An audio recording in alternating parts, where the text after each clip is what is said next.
रहनुमा तहरीक इंसाफ इफ्तिखार दुरानी कहते हैं कि नून लीग के साबिक तर्जुमान के इंकशाफात और इल्ज़ामात इंतहाई संजीदा नौयत के हैं।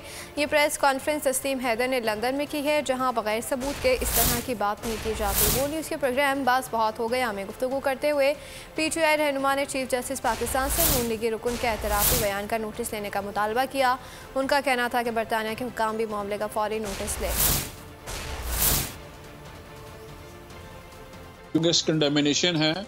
मैंने अपील की है चीफ जस्टिस ऑफ पाकिस्तान को कि ये बड़े सीरियस जो है कन्फेशनल स्टेटमेंट है, और यूके होम डिपार्टमेंट को भी मैंने टैग किया है कि ये बड़ा सीरियस कन्फेशनल स्टेटमेंट है, और इसको ज़रूर जो है इस वक्त जो है जस्टिस डिमांड करता है कि आप उसको बुला के उससे पूछें, बिकॉज ये एक्चुअली हुआ है। अरशद शरीफ जो है शहीद हुआ है, इमरान खान के ऊपर अटेम्प्ट हुए हैं, और अगर इसके ताने बाने जुड़ते हैं जो यकीनन एक कन्फेशनल स्टेटमेंट है, तो उसमें मेरा ख्याल है कि वज़ीर आज़म साहब को इस वक्त जो है स्टेप डाउन करना चाहिए, और अवाम के सामने भी अपने आप को पेश करना चाहिए और अदालत में भी पेश करना चाहिए कि ये एक बड़ा संगीन इल्ज़ाम उन्होंने लगाया हुआ है। और बरतानिया जैसे मुल्क में ऐसा इल्ज़ाम कन्फेशनल स्टेटमेंट यूजुअली लोग नहीं देते अगर उसमें कोई हकीकत ना हो, तो इसलिए होम डिपार्टमेंट जो है यूके का वो भी इसका सीरियस नोटिस ले। अगर आपको हमारी ये वीडियो पसंद आई है तो लाइक पर क्लिक कीजिए।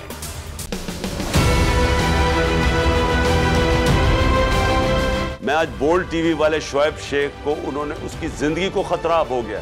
पहले उसको था अरशद शरीफ को, आज शोएब शेख का मुझे पैगाम आया है, उसको धमकियां दे रहे हैं कि उसको मारेंगे। इस सिर्फ के बोल्ड टीवी हमें उठा रहा है। बोल्ड ने हमेशा हक और सदाकत का साथ दिया, सच के साथ खड़ा रहा।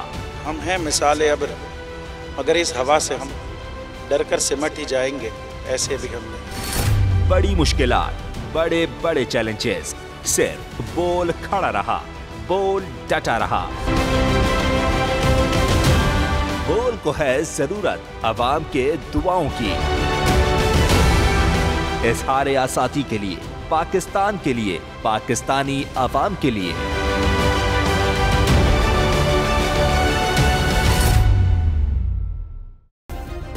सब्सक्राइब करें और बेल दबाएं ताकि कोई खबर रह न जाए।